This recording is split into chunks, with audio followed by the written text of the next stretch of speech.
firman Tuhan, dan kami percaya bahwa apa yang sudah kami lakukan pasti berkenan di hadapan Tuhan, karena kami memuliakan Allah yang hidup, Allah yang dahsyat, Allah yang berkuasa, dan Allah yang mengasihi kami. Berkati kami semua akan merenungkan firman Tuhan, dan tolonglah kami untuk melakukan firman Tuhan, sehingga kami bisa menikmati mujizat-mujizat firman Tuhan. Terima kasih Bapa, hanya di dalam nama Tuhan Yesus Kristus kami berdoa dan bersyukur. Amin. Puji Tuhan. Saya akan duduk. Bapak Ibu Shalom. Selamat pagi. Puji Tuhan. Kabarnya api-api semua? Amin. Puji Tuhan. Ya, kalau pagi hari ini kita tema ibadah kita atau firman Tuhan atau house family sepanjang minggu ini, itu dia dengan temanya suatu pilihan kecil. Pasti kalau ketua rayon atau ketua wilayah, pemandu pasti tahu ya setiap minggu karena ada materinya. Yang itu biasa didahului oleh khotbah, baru hari Kamis direnungkan apa yang sudah kita dengar. House family-nya Kamis atau Rabu, apa yang sudah kita dengar dipraktekkan seminggu ini. Mujizat apa tema yang sudah kita lakukan firman Tuhan tersebut. Amin. Mari kita lihat teksnya di PowerPoint. Boleh dibuka? Ya, suatu pilihan kecil. Diambil dari Yosua pasal 24 ayat 15. Sudah bawa kitab ya? Nah, omong-omong, Bapak Ibu, siapa yang rajin WPDA? Tahu singkatannya? Waktu pribadi dengan Allah, yaitu pembacaan firman Tuhan, renungan Alkitab selama 2 tahun. Kita WPDA tersebut supaya kita bisa belajar firman Tuhan setiap hari dan mujizat terjadi. Berapa banyak yang rajin ikut WPDA? Setiap pagi baca firman Tuhan. Bagus semua ya. Ya, mari kita baca bersama-sama pada pagi hari WPDA-nya. Yosua pasal 24 ayat 15. Mulai kita dari ini disebut dari ayat 14 ya, tapi nggak apa-apa kita baca bersama ya, dari kemudian Yosua. Sudah ketemu? 1, 2, 3. Kemudian Yosua mengumpulkan semua suku orang Israel di Sekem. Dipanggilnya para tua-tua Israel, para kepalanya, para hakimnya, dan para pengatur pasukannya. Lalu mereka berdiri di hadapan Allah. Berkatalah Yosua kepada seluruh bangsa itu, takutlah akan Tuhan dan beribadahlah kepadanya dengan tulus, ikhlas, dan setia. Jauhkanlah Allah yang kepadanya nenek moyangmu telah beribadah di seberang sungai Efrat dan di Mesir, dan beribadahlah kepada Tuhan. Tetapi jika kamu anggap tidak baik untuk beribadah kepada Tuhan, pilihlah pada hari ini kepada siapa kamu akan beribadah. Allah yang kepadanya nenek moyangmu beribadah di sungai Efrat, atau Allah orang Amori yang negerinya kamu diami ini. Kita baca bersama yang baca merah ya di LCD. Mari kita semua yang tulisan merah kita baca bersama. 2, 3. Tetapi aku dan seisi rumahku, kami akan beribadah kepada Tuhan. Beritahu katanya, aku dan keluargaku beribadah loh di rumah Tuhan. Beritahu. Haleluya. Di mana beribadahnya? Satelit Karmel. Nggak pernah absen loh. Rajin semua ya, di absen ya. Nah, ini nasihat Yosua terakhir sebelum dia dipanggil Tuhan. Ketika dia dipanggil Tuhan, umurnya 110, beda 10 tahun. Kalau Musa mati dipanggil Tuhan 120 tahun, kalau Yosua 110 tahun. Nah, ketika dia tahu bahwa dia sudah mau dipanggil Tuhan dan makanya sudah selesai, dia meneruskan misi dari Tuhan kepada Musa dan diwariskan kepada Yosua untuk membawa bangsa Israel keluar dari Mesir sehingga sampai ke tanah Kanaan. Dan kalau baca ayat-ayat misalnya kan pasal 24 yang kemarin 23, 22, kalau Bapak Ibu baca bangsa Israel 12 suku itu sudah mendapat tanah Kanaan perjanjian, sudah dibagi-bagi oleh Yosua. Lalu Yosua nasihat terakhirnya sebelum dipanggil Tuhan dikatakan, "Hei, kita sudah mengalami mujizat. Hei,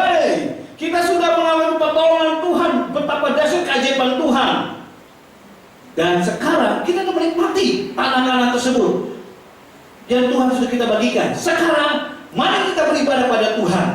Jangan beribadah kepada Allah-Allah lain, Tuhan-Tuhan yang lain yang disembah oleh orang lain. Kita harus menyembah kepada Allah kita. Ayo. Kalau kamu berpikir kalau menyembah, beribadah itu nggak berguna, pilihan. Aku dan keluargaku akan beribadah kepada Tuhan Allah Israel yang sampai saat ini aku menyembah. Itu pendiri Yosua terakhir, mengingatkan para tua-tua dan hakim-hakim. Karena setelah itu nggak ada lagi pemimpin selain hakim-hakim setelah Yosua mati. Dan kita akan masuk di dalam perjanjian lama dan kitab hakim-hakim. Sesudah ini besok kita akan masuk kitab hakim-hakim. Ini nasihat terakhir pada Yosua. Ayo pilihlah Tuhan. Amin. Dalam hidup ini banyak pilihan, betul? Mau menikah harus memilih. Nah, kalau filsafat Jawa ada apa? B3. Bibi bobot bebek, ya. Bibi bobot supaya jangan salah pilih. Kata Kusdayanti, pilihlah aku. Jadi jangan yang lain, belum tentu yang sama. Pilihlah Tuhan Allah yang sudah setia menolong perjalanan bangsa Israel sampai ke tanah Kanaan, bahkan sampai diberikan tempat yang luar biasa. Sudah dikasihkan warisan setiap tanah-tanah tersebut. Jadi jangan pilih yang lain. Kalau masih pilih yang lain, itu kebangetan. Amin. Kebangetan. Orang kalau dalam pekerjaan pilih-pilih boleh, tapi lihat kontribusi kita, kinerja kita. Pilih pacar boleh, tapi lihat situasinya, harus pilih.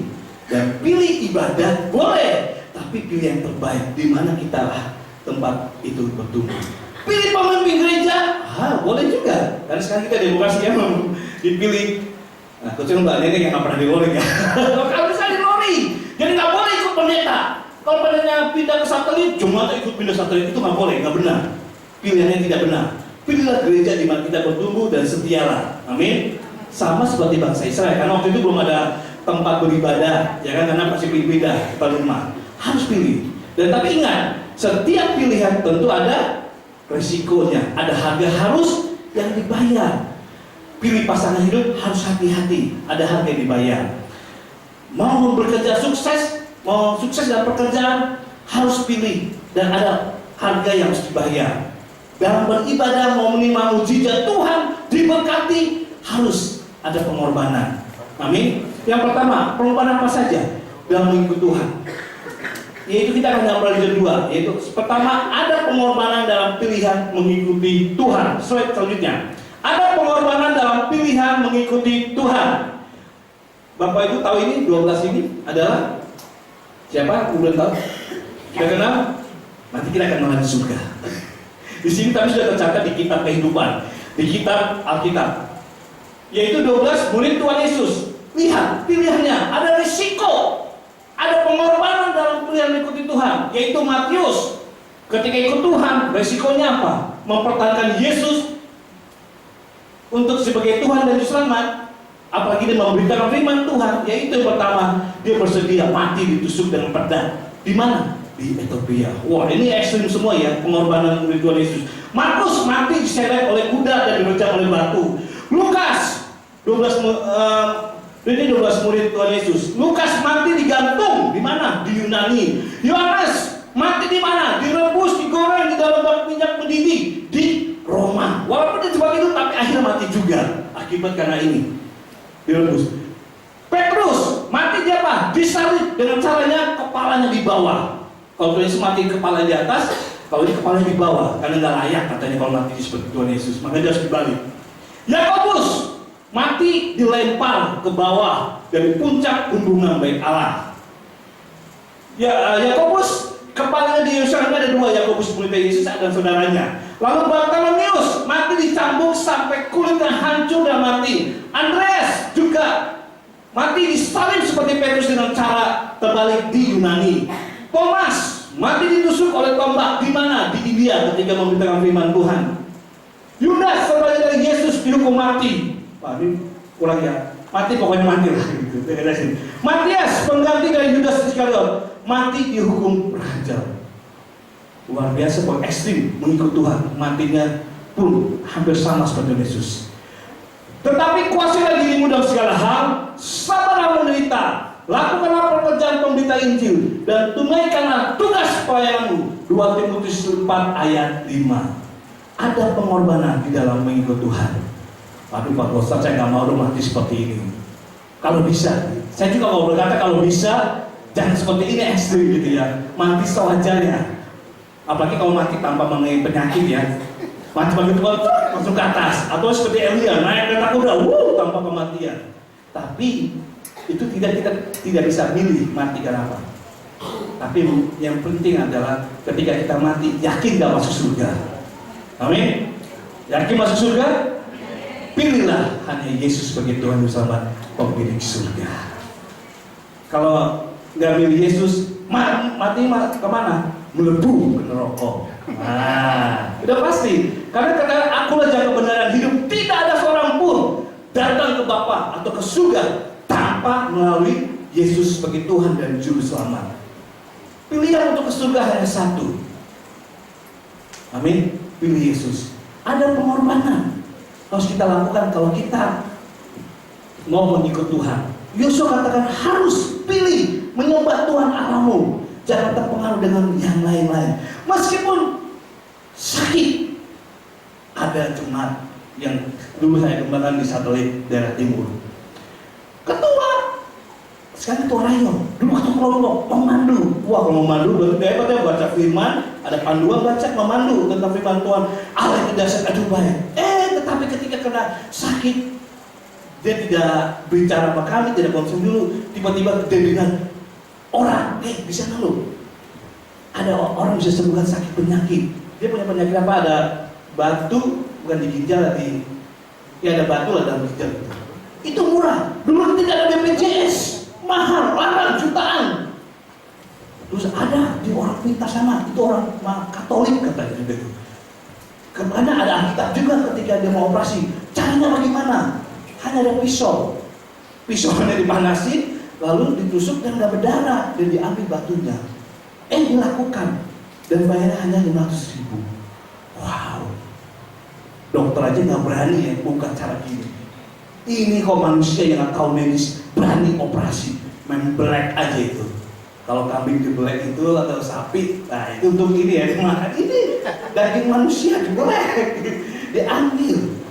Itu kalau nggak ada pertolongan Tuhan nggak mungkin. Atau pertolongan yang lain. Masih percaya kepada hal-hal itu. Ada pengen kaya, ada lagi kesaksian. Pak, saya hidup Kristen tapi Kristen-Kristenan. Saya stres Pak, kenapa? Anak saya itu berjudi sehingga nggak beneran. Surat rumah saya satu-satunya digadai di bank, disita. Dan sudah waktunya kalau nggak dilunasi, wow, apa namanya? Diambil. Karena udah habis limit untuk ininya, pinjaman. Dia stres, bambu, bisa orang Jawa bilang. Naik mobil tak kemana sampai ke Salatiga, Jawa Tengah. Loh, tiba-tiba di Salatiga. Dia bingung ngapain ini? Saking stresnya. Balik lagi dia ke Surabaya. Puji Tuhan, untungnya dia ke gereja. Istilah ketika ke gereja, dia mendengar firman Tuhan, sungguh-sungguh baru mujizat lahir. Sebelum ke gereja, dia pergi kemana dulu? Ke Gunung Kawi. Wah, udah tahu. Siapa yang tahu Gunung Kawi? Udah tahu yang di Jawa Timur, kita orang Jawa Timur tahu semua Gunung Kawi ya. Ngapain? Ayo, ngapain? Dari Poger. Saya pernah ke Gunung Kawi, malam-malam lagi. Jam berapa? Jam 9 malam. Ngapain Pak Gosal sama istri? Sama siapa ya? Pendeta Posma sama jemaat pokoknya di daerah sama jemaat Bethlehem waktu. Tapi habis jalan-jalan, pulangnya pengen lihat Gunung Kawi kemalaman, ada tanggung ya, pancana. Apa yang terjadi Bapak Ibu? Ini saya dulu ya terjadi. Saya misalnya pendeta, datanglah apa tuh tuan rumahnya menyambut, Pak, dia datang ke sana, tahu Bapak Ibu, bukan orang biasa loh. Alfa mobilnya, Pajero, Fortuner, Innova, ada rumah nginep. Ngapain kok? Bagus-bagus malamnya mobil pada kesana semua. Mobil kita sewa. 300 nyewa karena rame mobil sewaan. Udah datang ke sana malah yang mahal ngapain? Tidur aja situ. Nginep lagi katanya mobilnya orang kemana? Sembayang. Dia ditawar. Ayo Pak, mari sembahyang di rumah ini. Kebetulan itu belum tahu naik ke atas kami. Ada mbah siapa itu namanya. Wah, saya bilang, oh maaf, saya pendeta, saya mau lihat dia. Nggak apa-apa Pak, di sini semua sama. Mau pendeta haji boleh berdoa di sana. Waduh, mau disamakan lagi. Kita lihat aja nengok gitu. Lah jalan, karena kami diajak mantan jemaat yang dulu sering ke Gunung Kawi. Ya kan, Chinese Jawa, tapi masih suka Gunung Kawi. Setelah bertobat, dan enggak, cuma karena kita pengen tahu aja, mampir diajak, ya kan dari Malang itu. Saya udah bilang, kami pendeta, kami orang gereja, nggak masalah Pak, di sini siapa aja monggo, mau pendeta, mau haji, mau siapapun, silahkan kalau mau berdoa, mau minta rezeki, minta jodoh, silahkan ke sini. Tanya kayak gila. Setelah kita bahas, udah terima kasih Pak, kami jaga pulang. Itu saya renungkan, siapapun, nggak orang miskin, nggak orang kaya, nggak pendeta, apalagi jemaat ya, yang pas-pasan baca firman-Nya kalau seminggu sekali, pasti tergoda dengan namanya harta, jodoh, jabatan, semua bisa Pak. Masa berdoa di kuburannya, kuburannya hari ulang tahunnya, orang mati pun ada ulang tahunnya, saya bingung juga. Masa berdoa pasti Pak mau minta apa? Jabatan, rezeki, jodoh. Dan ini saya istri saya Pak, ini anak saya. Mau jabatan saya sudah jabatan sama pendeta, saya bilang, waduh, kan sebagian aja. Nah kembali ke jemaat yang ini.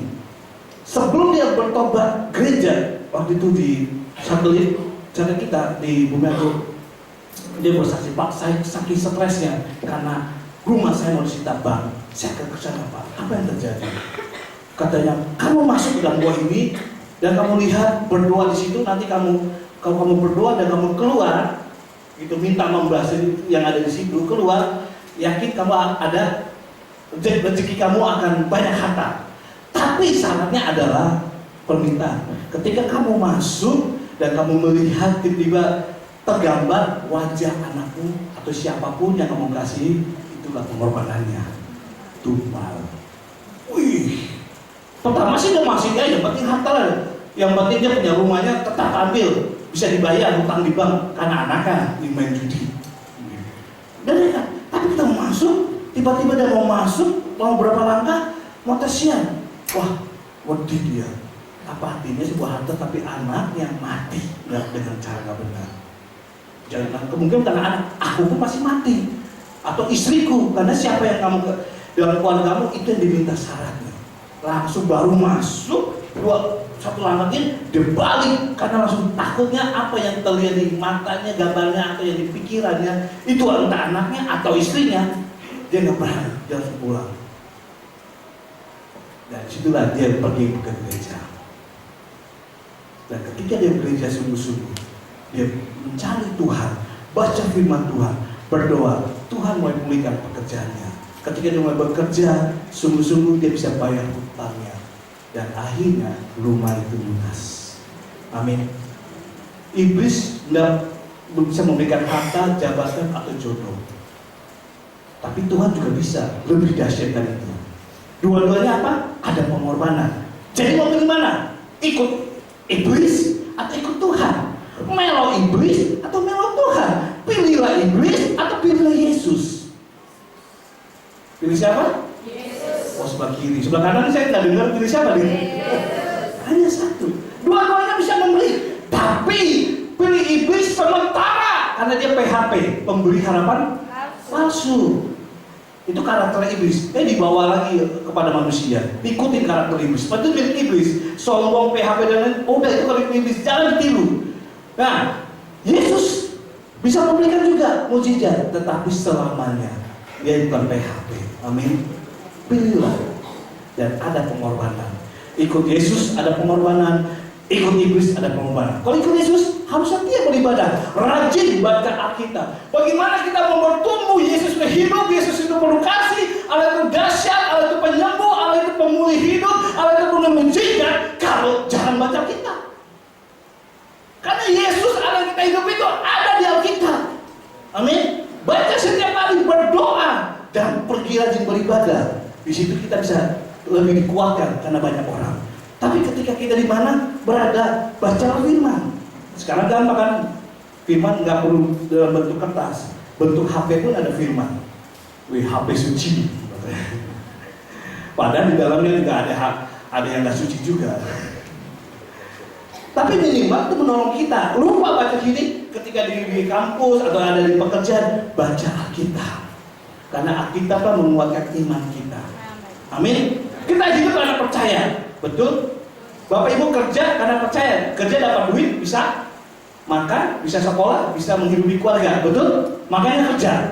Percaya kalau kerja bisa menghidupi keluarga. Kita yang sekolah, yang kuliah, kita percaya kalau kita belajar, kita pintar, terus kita kerja, kita sukses, betul? Karena percaya. Sama kalau mau menikah, seorang wanita meninggalkan orang tuanya, ngikut seorang pria untuk menjadi imam, menjadi kepala, menjadi panutannya, ditinggalkan keluarganya, hidup bersama seorang pria yang dicintai. Karena apa? Percaya. Walaupun bisa jadi digombali, penuh gombal atau PHP. Nah, ini pria-pria yang awal penuh gombal, hati-hati, tolak aja. Lihat, filsafat walaupun itu filsafat dunia di Jawa, tapi itu ada benarnya. Bibi, bebek, dan bobot, jangan sembarangan. Bapak Ibu yang punya anak wanita ada sini, betul banyaknya. Bu Gembala punya anak wanita, saya juga punya anak wanita. Betapa sayangnya kita kepada anak kita ya wanita ini ya. Kita besarkan dengan cinta kasih, kita rawat dengan makanan dan minuman, kita bikin sekolah yang terbaik, ya kan? Kita kuliahkan lagi. Tiba-tiba kalau anak itu pacaran dengan anak pengangguran, gimana hati kita? Hanya udah ganteng doang, mau makan apa? Ganteng doang, makan nasi kan? Tapi kalau pengangguran karakternya, waduh. Maka perlu siapa itu keluarga sang pria yang mau jadi menantu kita? Siapa pendidikannya? Walaupun nggak jamin juga pendidikannya, minimal dia mau kerja keras, bertanggung jawab. Makanya dalam pernikahan Kristen banyak konseling. Ada konseling dulu supaya hati-hati. Amin. Ada pilihan, harus pilihan itu ada pengorbanan supaya kita tahu. Amin. Yang kedua, selain ada pengorbanan dan pilihan, tapi jangan lupa sisi lain ada penyertaan Tuhan. Slide selanjutnya. Next. Wah, tertutup ya. Eman sekali. Yang kedua itu ada pernyataan Allah.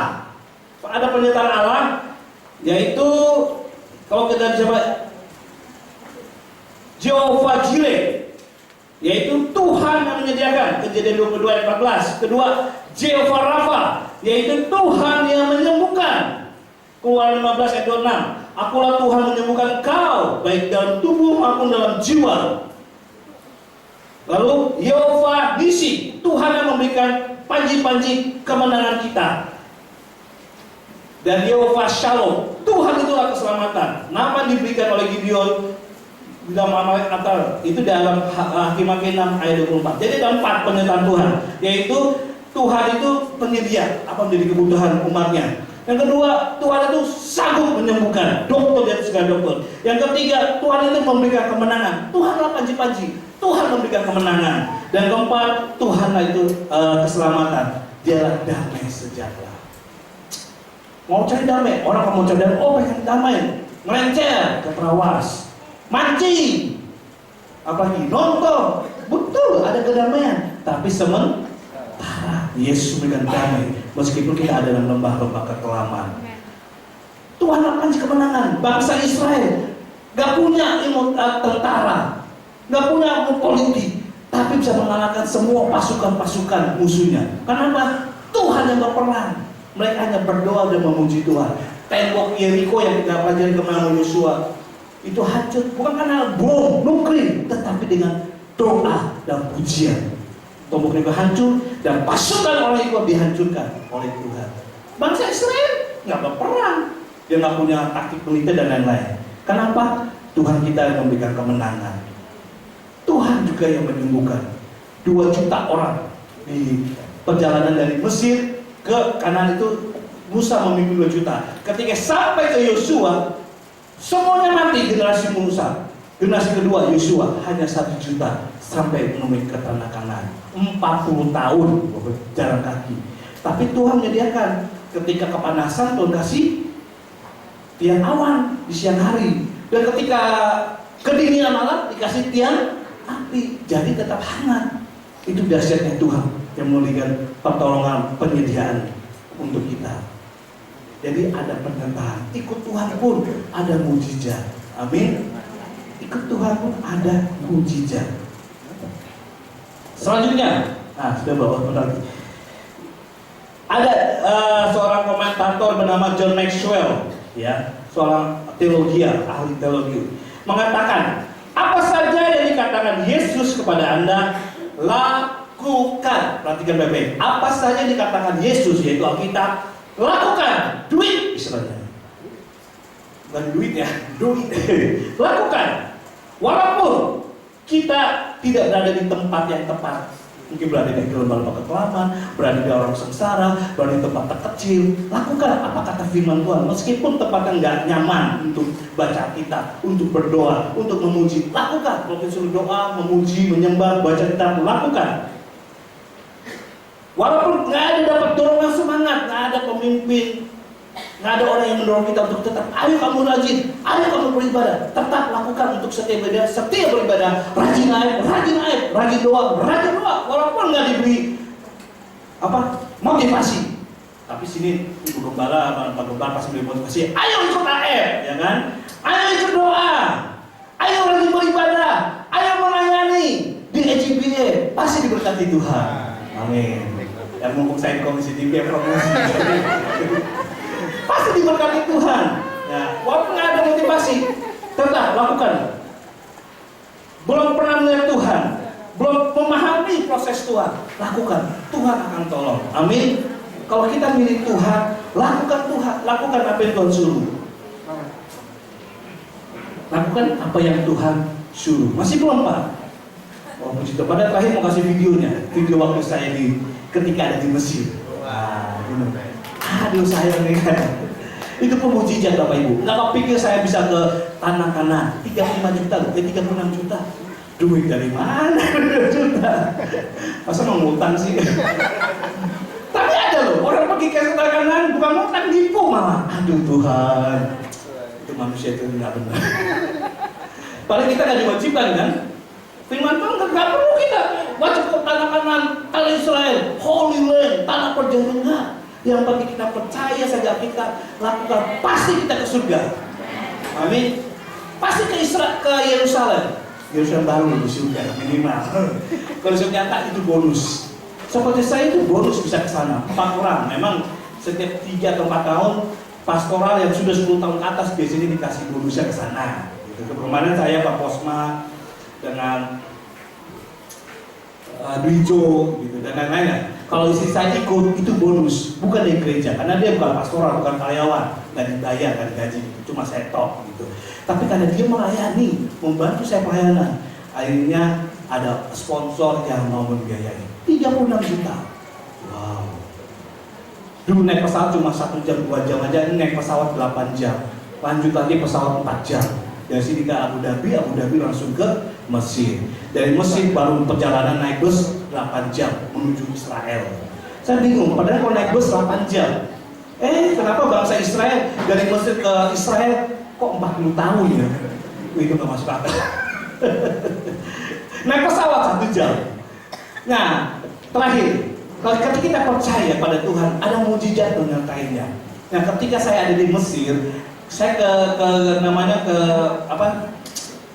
Bukit Sampah ya, the mountain ya, gereja sampah gitu. Itu ada di Bukit Mokattam. Wah, bahasa Arab Mokattam, Mesir itu Arab juga, orang-orang Arab ya. Mokattam katanya. Di sana ada gereja di situ yang ada sejarahnya, mujizat terjadi. Nah, ketika kami ke sana, tour guide memberitahu apa yang terjadi, kisah gereja sampah. Mungkin Bapak Ibu bingung sampah. Kalau pada lihat YouTube-nya ada di YouTube, di Trans 7 ada waktu saya lihat. Nah, sejarahnya itu pada abad yang ke-10, gereja sampah. Itu gereja Kristen Koptik. Sana hanya 2, Kristen Koptik atau Katolik. Cuma 2 itu aja. Agama Kristen ya, Katolik atau Kristen Koptik. Kalau Kristen Koptik itu seperti Protestan gitu ya. Kristen. Apa yang terjadi? Gereja itu, waktu tour guide mengatakan bahwa orang yang ke sana itu pada abad keempat, 5, dan 6 sebelum Masehi itu bangsa Mesir dipimpin oleh rajanya beragama Kristen selama 300 tahun. Tapi mulai abad ke-7, 8, dan sehingga sampai 10 mulai masuklah agama-agama lain ini masuk jadi Muslim terutama terbesar. Nah, pada abad ke-10 gimana sejarah gereja sampah itu terjadi di sebuah bukit Mokata, begini ceritanya. Nah, itu pendahuluan. Waktu kami ke sana ada 3 tempat ibadah. Bukit kok bisa ada gereja di dalamnya? Aneh kan? Ada 3 tempat aula. Aula pertama itu bisa muat 200 orang. Aula kedua bisa bicara 2000 di dalam. Dan aula yang menurut ke depan itu bisa muat ibadah 10.000 orang. 10.000 orang. Nah, sejarah bagaimana itu terjadi? Kisahnya begini. Waktu masuk Khalifah Fatimiyah, ajaran Islam Khalifah ya, masuk ke Mesir, ke Kairo, itu menguasai. Nah, waktu itu waktu masih Kristen, akhirnya memberontak banyak yang masuk jadi Muslim saat itu. Dan Gubernur Ibnu itu yang Gubernur Kairo, supaya dia tetap jadi jabatannya sebagai gubernur, dia membantu pemberontakan dan masuk memeluk agama Islam Khalifah Fatimiyah. Nah, di situ terjadi. Ketika masuk ke terjadi, dia membunuh banyak orang Kristen yang nggak percaya. Nah, tapi waktu disampaikan, dia beritahu, hey, itu namanya Al-Mustafa ya, pemimpin Khalifah Fatimiyah, Islam Muslim Khalifah. Itu bernama Ibnu Al-Musa, dia Al-Mus sebagai kata si Ibnu ini gubernur Kairo yang masuk Muslim dan tetap menjadi gubernur memimpin pemberontakan. Ada di dalam Alkitab mereka ajaran saya dulu yang lama bahwa ada berkata di Matius 7 ayat 22 berkata bahwa jika kamu punya iman sebiji sesawi, kamu bisa memindahkan gunung. Jika punya iman sebiji sesawi, bisa memindahkan gunung. Dia benar, coba buktikan. Dipanggillah sang pemimpin namanya Abraham, pemimpin Kristen Koptik. Kristen Koptik tersebut bernama pendeta Abraham. Dipanggil, Pak Abraham coba kesini. Benar gak Alkitab Injil berkatakan Matius 7 ayat 22 dikatakan jika kamu punya iman sebiji sesawi, gunung bisa berpindah. Buktikan itu. Benar, di Alkitab ditulis. Coba buktikan. Aku pengen tahu.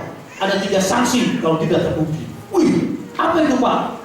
Pertama ini kata pemimpin yang baru ya di kerajaan Mesir ini, di Kairo, sama pemimpin Al-Mus ini.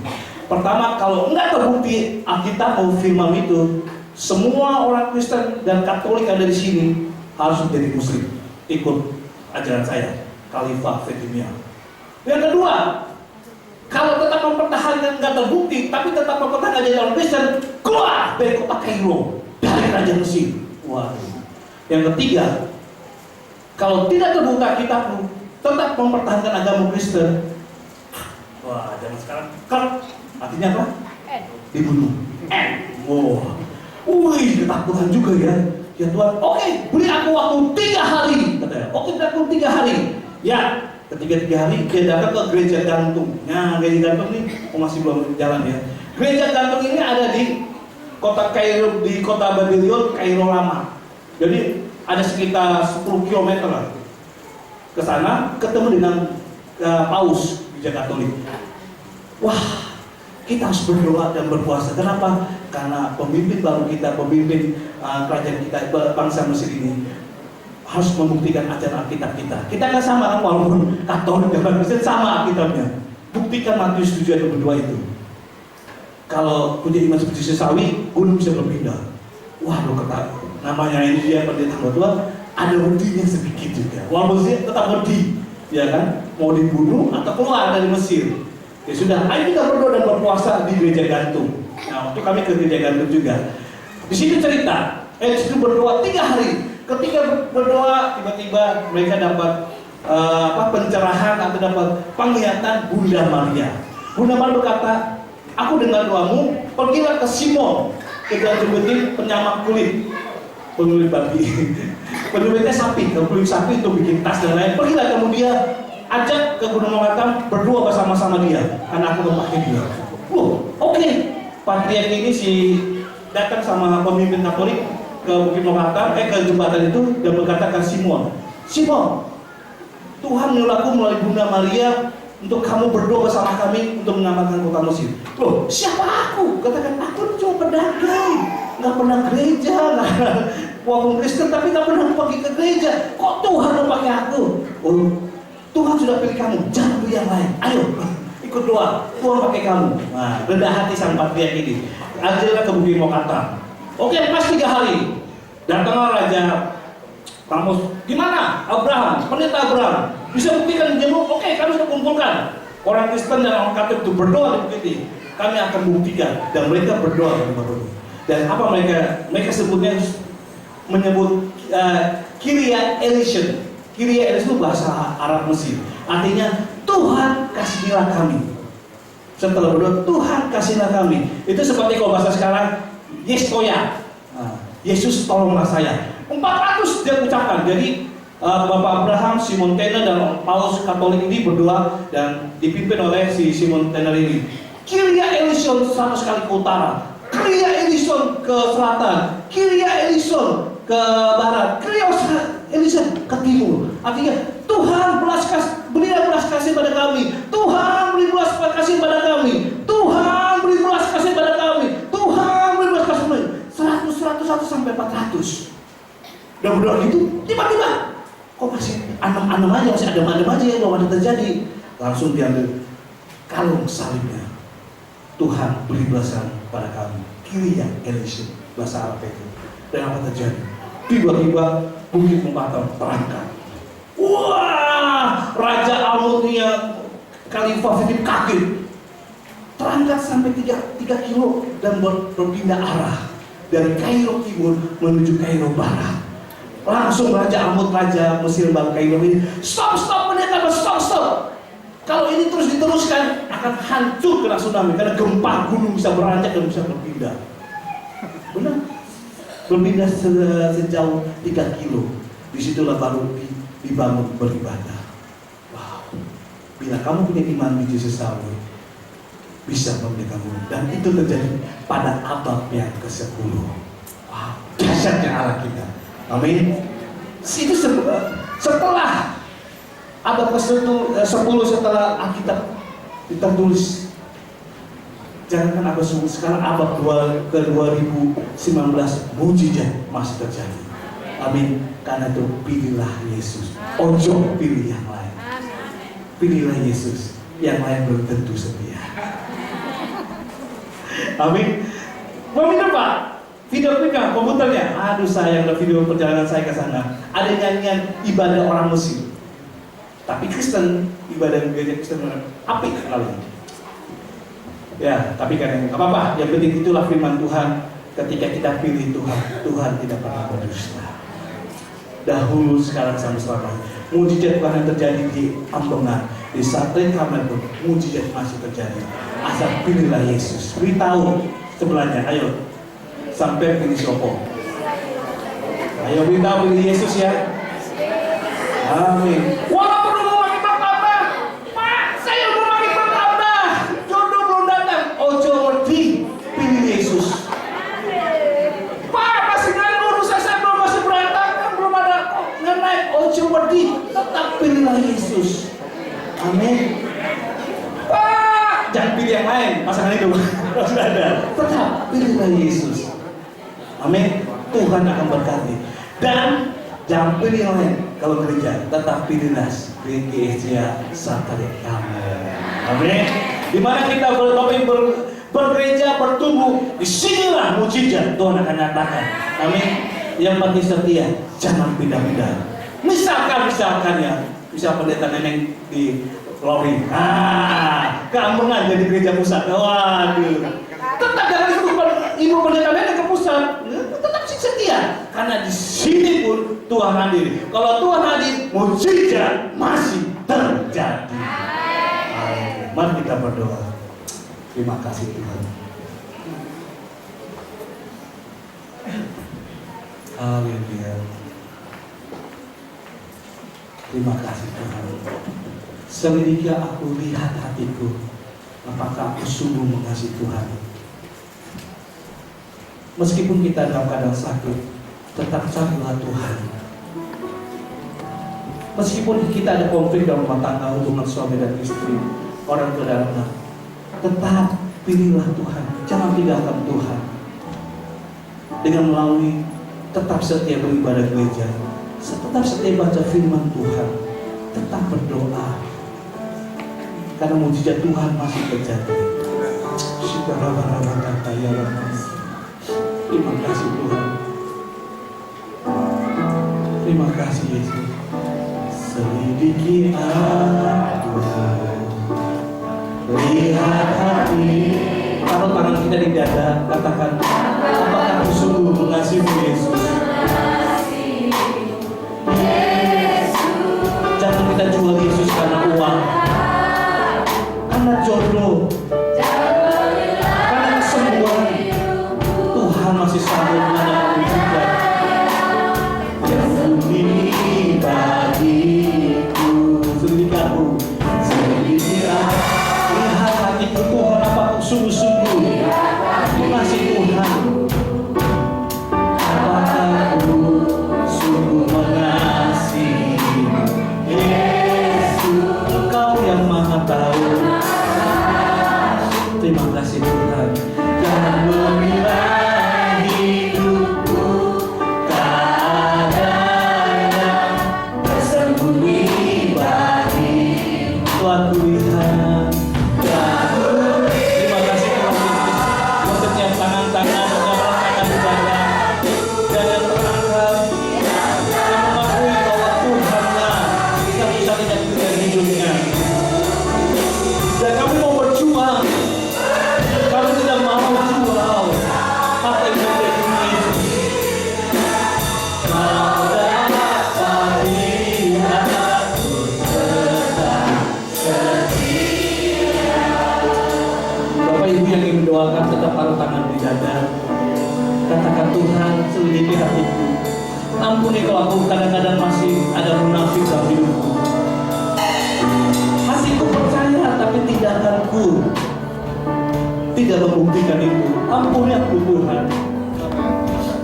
Ketika aku sakit, banyak cari Yesus, Tuhan lebih dahulu. Tetapi aku cari dokter, obat, atau orang pintar. Ketika aku tidak punya uang, tidak punya harta, aku bukan mencari Tuhan, baca Alkitab, berdoa, tetapi mencari pinjaman kepada orang lain. Ampuni Tuhan. Itu masih melakukan kasih kuasa Tuhan. Terima kasih Tuhan. Kalau Bapak Ibu ingin didoakan, mari maju ke depan. Saya akan berdoa kepada Bapak Ibu. Kita melangkah iman. Saya akan berdoa. Katakan, Tuhan, di rumah main kudus ini aku mengakui